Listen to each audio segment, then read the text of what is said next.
experience, we welcome any of that as well. So I'll just kind of start us off with a quick question, and either one of you can kind of jump in.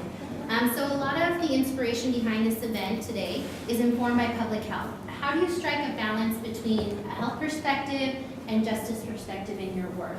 And how do health outcomes drive and inform your efforts? Well, I'll start first. I'm the coordinator of the Food Security Project at Fresno State. And so to give you a little bit of background about our program, which will kind of lead into answering that question, we are a multi-initiative program at Fresno State to be able to support our students who are experiencing food insecurity. And right now, the CSU is estimating approximately 20% of students at each of our CSU campuses are experiencing food insecurity, and another 8 to 12% experiencing housing displacement. And so we wanted to be able to support our students through their basic needs and kind of learn what they needed, what we could do to support them, and really make sure that they were able to be academically successful on our campus. And so we created a multi-initiative program, and one of our initiatives is our Student Covered, which is our free food and hygiene pantry. And so first and foremost, our goal through the program is to really make sure that our students are fed. We want to make sure that they have access to nutritious food, to free food, to anything that they need to be able to help to supplement them. We know that we cannot provide them everything that they need, but we want to be able to provide them with enough of what we can to support them and then give them additional resources. Kind of looking at the public health and education and all of that, we really do a lot with trying to educate our students about healthy eating. We try to educate them about cooking because a lot of our students come into our student cupboard and get food but don't know what to do with it. Or they bypass food that is something they've never seen because they have no idea how to cook it. So we try really hard to make sure and provide them with recipes and things like that. We also work very closely with our Student Health and Counseling Center on campus to be able to provide them with educational workshops on eating healthy on a budget, just eating healthy in general. We work with our dietitian on campus. We also work very closely with all of our dietetic students and the classes to be able to do different projects that help to support our organization as well. So I think kind of looking at all of those areas, obviously we want to feed our students, we want to provide them with that, but we also want to educate them. We also want to connect them to additional resources. And so one of the things that we most recently were able to do is to participate in a CalFresh outreach grant. And we launched that a couple of weeks ago to where we are actually doing CalFresh outreach and application assistance on our campus for our students. We actually had yesterday our CalFresh outreach day. Note to self, don't ever do it the week before spring break again. Nobody is on campus. On any given Wednesday, normally we would have about 1,000 students coming to an event, and I think we were lucky to have 100 pop by yesterday. But we had, about 8 complete applications right there on the spot, and we have another 30 signed up to come in the next 2 weeks to do their application. So we're really trying to encourage that as well and educate them about what options they have for resources in our community, resources with us, and really try to just kind of group it all together because we know that eating healthy and all of that is combined with food insecurity for our students. So we want to group it all together. That's great. Isabel, anything you want to share in terms of? El Quinto de America really focuses on increasing civic participation in communities or the decision-making process utilizing art and culture. We do that in many different ways. We develop local leadership committees in the unincorporated communities in Tulare County. Now, if you're familiar with the unincorporated communities, these are communities that do not have resources, they're very limited. They don't have a lot of basic infrastructure. The clinics, you have to drive far away. The schools, any kind of park usually, is not existing there. Sometimes there's not even lighting, and so there's a lot of issues that happen in these communities. And so we know that when we work with community members, it's not just going to be one thing. It's not going to be water safety. It's not going to be pesticides. It's not going to be immigration. It's going to be a combined of different things. And so we ensure that we provide all the resources available to those community members when things come up. Now, when it comes to food, we realize that there's a lot of food silos. In order for you to go to the grocery, you do have to either be bused there or get a ride or have a car, and usually about 30 minutes away from the community. And when you do go to the grocery store, there's not a lot of options for you. And so, you know, we realized that even though there's so many trees around, so many fruits and vegetables around, community members cannot really access those fruits and vegetables. And so we started the agroecology program where we started small gardens in the communities. But one of the biggest, well, two of the issues was the drought. You know, we really couldn't access a lot of water because of the drought that's going on. And then second was land. Where can we use, you know, a space? Can community members let us borrow some of their land, or can we ask somebody in the county to let us borrow some abandoned land or something? So that was also the biggest issue. So then we decided, okay, if you can't really have a big garden, then maybe we can do teach community members or help them create individual gardens within their homes. And so we started doing that, and that has been very successful because, you know, a lot of community members already kind of did that without realizing that that was important, something important they were doing. Like they always had chiles and tomatoes and cilantro. So then we just expanded it, and we brought in more fruits and vegetables for them to utilize. And so that program is moving forward as well. Another thing that we're doing is we are partnering up with Cultiva, Salud, and other organizations to come in and teach community members how to really utilize you know, the fruits and vegetables, because we were planting so many different, like we had so many different types of squash, and we're like, well, what is this? How do you cook it? You know, is it edible? Is it good? Can you put in soups? And so, because even our knowledge was so limited, we invited organizations that knew how to utilize these things, and because we want to make sure the community members have the diversity of the different products that they're growing. And so that was very important. So one of the things that we are also doing is we are a partner of,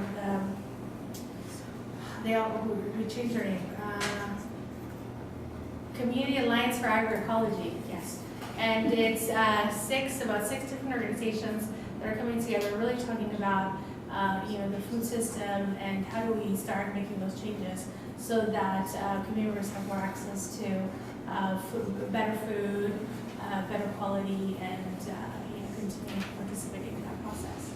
Great. You both are doing such wonderful work, and I know Cultiva la Salud, as I'm sure you all are aware, is we do a lot of work in Southeast Fresno and Orange Cove. We also have partners driving the work in Arvin, Bakersfield, as well as in Ceres and Turlock. And a lot of what we do is focus on reducing chronic disease, right? That's what our whole REACH project is really the goal. And so our focus population is the Latino community, but we're working on trying to improve access, and not just access in terms of location, but cost and quality of the produce, especially like you mentioned, Isabel, in Orange Cove, it's a rural community. It doesn't have access to some of that good quality produce.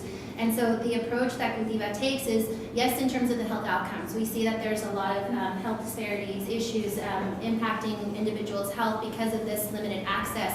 But there's also a justice issue, right? Especially if you look at here in Southeast Fresno. If you go to the north side, there's plenty of grocery stores, plenty of locations, farmers markets to purchase healthy produce and good quality. But if you go to Southeast, in some instances, your access to produce is a 7-Eleven that sells bananas and oranges. And so there's also this justice perspective, right? And what we're trying to do is capture a lot of that information in terms of informing the health outcomes as well as the justice side of everything. And just a quick question for you, Jessica, to probe a little bit, is in the work that you're doing with the food pantry in connection to you know, the health outcomes informing your work, is there any talk of looking at data from like health of students before the food pantry and some of these services, and then maybe data in the coming years to talk about how it's improved student health? We definitely do capture data on the students who are utilizing it, but we're not really looking at that right now.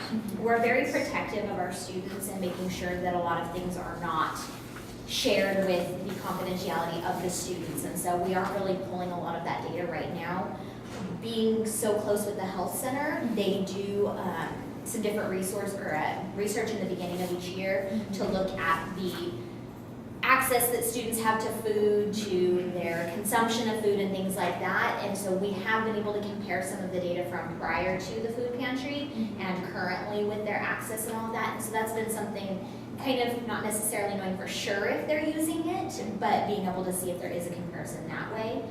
But again, we're just very careful with protecting those students and making sure that we're not looking too much into their Right. business of everything. Right. No, definitely. I know that there's what is it, the national, the college health. Yes, service. that's the one Right. that we So use, it'd be yeah. great to see sort of some improved health outcomes Yes. in terms of like BMI or just Absolutely. access. So And they have added a question on there about food insecurity to be able to assist us with some knowledge and then also looking at other things. So I think that will hopefully help to address that for us. great. And I know, Isabel, you touched a little bit on this second question that we have here. And this is sharing a little bit more about how the range of partners that you have been important to the work. Can you elaborate a little bit more on those partnerships? And then maybe Jessica, you can talk a little bit about partnerships. Talk with a lot about Francis. partnerships. Yeah, I mean, partners have been terrific when it comes to all the work that we've done in the community because Quinto is so small. We're only really 4 staff members, and we're not the experts. And we are not an issue-based organization, so we don't just work on one issue. We really work on what the community drives and brings forward. And so, and I'll give you an example. About a year ago, we started noticing that we were getting a lot of calls on immigration. You know, where's the nearest lawyer? Where can I get my paperwork done? Where can I become a citizen? We found out that there was really no citizenship classes available nearby for any of the communities. So we're like, okay, does that mean, do we have to do that? Or is there already somebody around that can provide the material to do that? And so we called in SureLaw, we called in SRLA, we called in other organizations, and they actually provided with the entire curriculum. And we got 2 volunteers to be able to do the classes. And so now every Tuesday we have classes. And right now they're full because everybody's really interested in becoming citizens and everything that's going on, you know, with the government right now. And then another thing that we found out was that there really is not an immigration lawyer in Tulare County. And so all of community members had to either go to Fresno, Bakersfield, San Francisco, or faraway places. It was very limited. Or they would go to like a public notary, and sometimes they had those issues because they didn't fill out the applications correctly, they didn't do all these things. So again, that was a gap. What we did, called in our partners, they came in, and now we have pro bono lawyers that are coming in every 2 months to provide the information, but not only just to provide information, but to actually help with applications and fee waivers and everything, so that when they come in, community members are not just getting a discussion or here's a flyer, no, they're actually getting things done. And so, that's one thing with that. When we work with water issues, if our community is really concerned about the water's contaminated, there's not arsenic in our water, or what can we do? We call into our water partners. Community Water Center has helped tremendously coming in, doing the trainings. And when they have special projects, like when they're going up to Sacramento, we're able to take community members to those events as well. The same thing with transportation. We call on transportation organizations. So we know that we are not the experts in these issues, but there are those experts out there. And so we really rely on our relationship with our partners to come in and provide those resources, or even at least just guide us so that we know where to go. Because the more that we gather for community members, the better it is for them to be able to make changes in their community. Perfect. And I know other organizations in the room, I'm sure, feel the same way. Oftentimes when you're working directly with community, you get a lot of asks that you're like, I don't really know how to answer that, or I'm not really the expert. I know Gabby and Juan can definitely speak to that, because we've had similar questions about immigration, and it's not necessarily something that we're experts in. And so it brings in that importance of having partners and resources that you can go to.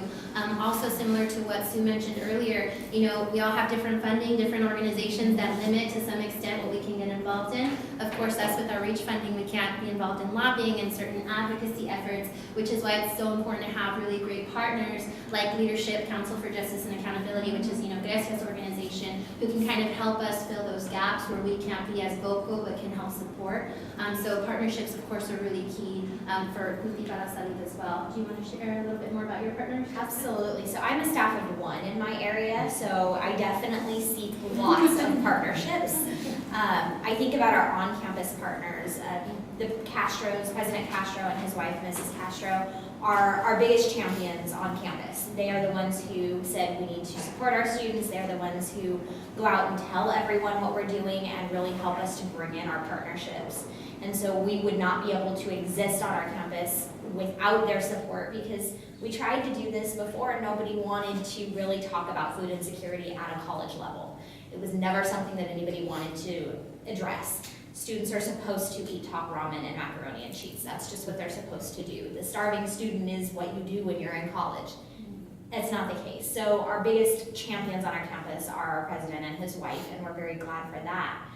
I work so closely with our development office because as a staff of one, I can't go out and seek all the funding for our program.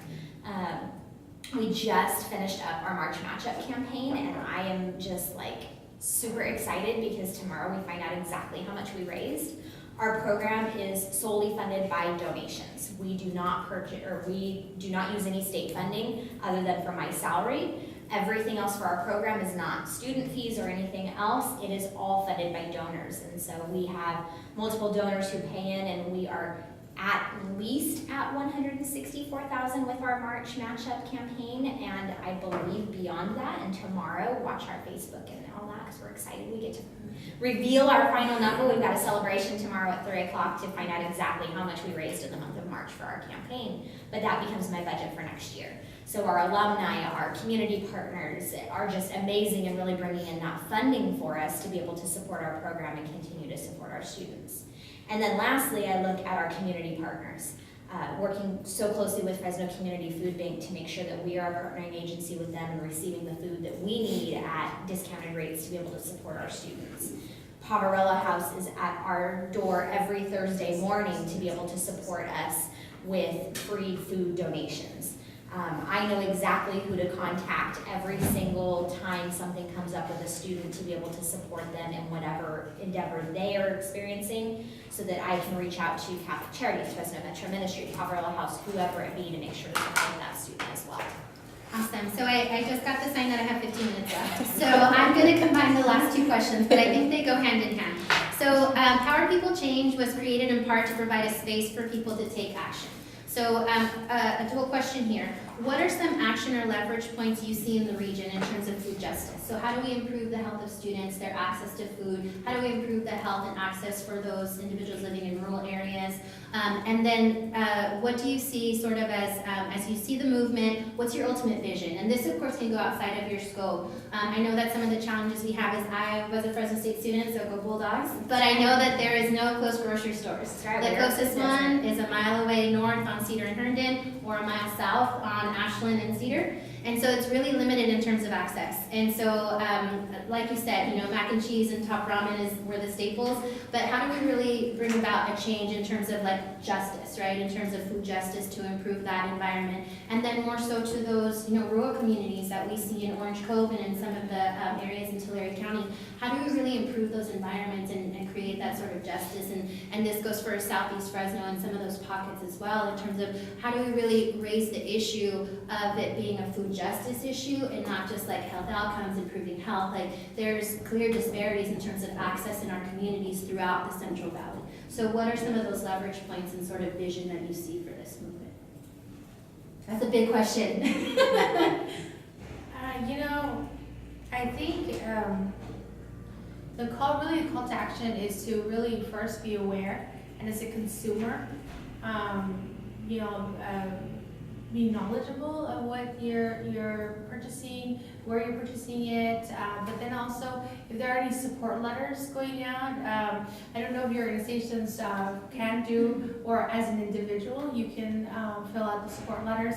Right now, and maybe it's somewhat related, but right now with our organization, there's a chemical, it's a pesticide called chlorpyrifos, and if you watch the Today Show, it came out today, and they're going to be doing a bigger story, this chemical is a neurotoxin, and we know that it's affecting children in Tulare County, it's in Fresno County, and all the counties, that it's being used. It's heavily used throughout the year, but mostly through June or August when our children are at home, and it's everywhere, and you can smell it, you can taste it, you can really know when they're using chlorpyrifos. And the EPA was going to ban it March 31st of this year, but with the transition that everything happened, they actually said no, they're not going to ban it, and they're actually going to allow farmers to start utilizing it again.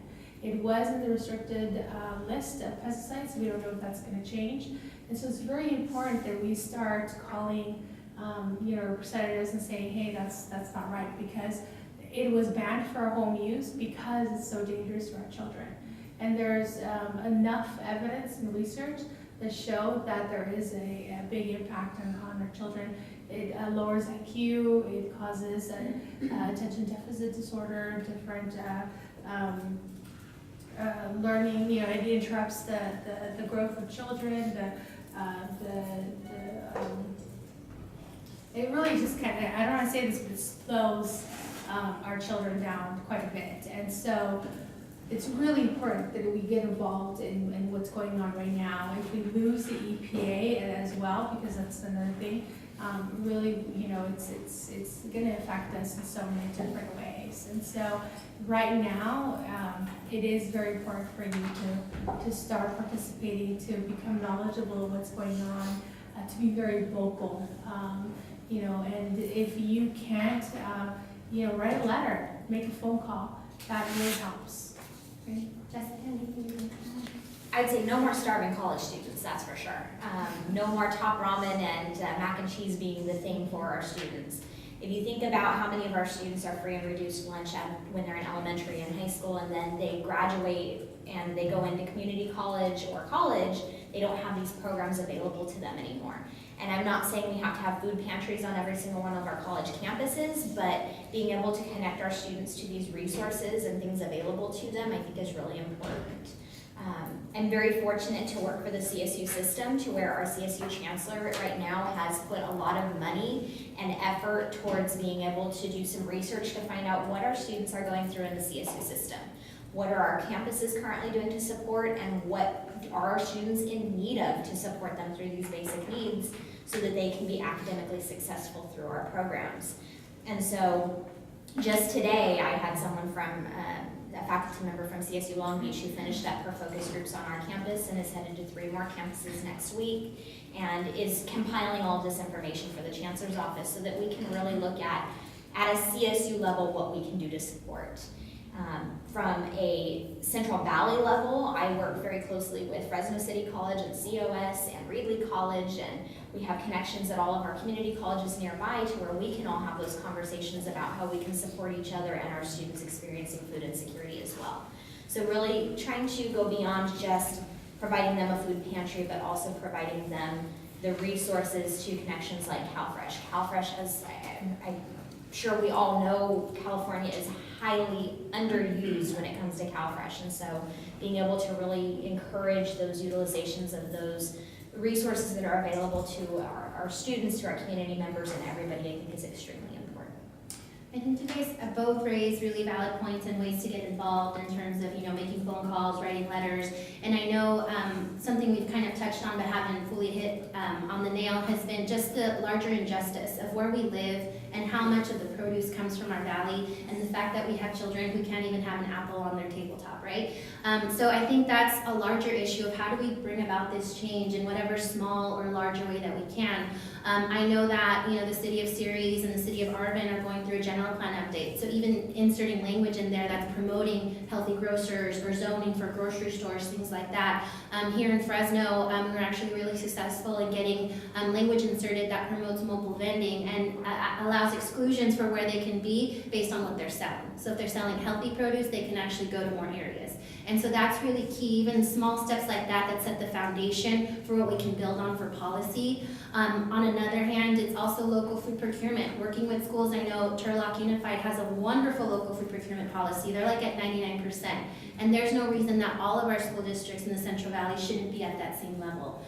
We have the farmers here in Orange Cove, it's abundant in terms of the farms out there and just the produce that's available, but we still have kids who don't have it. And so just looking at any way that we can encourage, our elected officials or those organizations to really champion these efforts so that we're getting at the root of the problem is really important, just in terms of creating a more just food system for our young ones and for everyone in the Central Valley.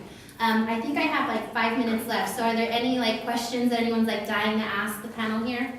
I did want to throw out really quickly, we are having an event on April 28th. I believe I can get the full details to you all. that the Food to Share Network has been working on through a Fresno Food Security Network. And we are coming together, we're bringing farmers, distributors, just everyone together to really have these conversations around what we can do to help end and reduce food insecurity in our area. So I will send the information around and you can share it out, but we highly encourage anybody who's available to attend that. We're really trying to bring these groups together and have those conversations and find a way to be able to reduce it. Any questions? Oh, and the Community Alliance of Agroecology is going to do their crash courses. I believe the next one is at the end of this month. And every quarter, Janaki Jarnath will be facilitating a crash course. And I would invite you to attend because she really talks about what the agroecology process is and how we can get involved and really understanding, how our fruits and vegetables are being produced. And Janaki is amazing. I've talked to her a couple of times and I'm always like, oh yes, everything you say yes to the board. So she's wonderful if you have an opportunity. Any questions from the audience or group?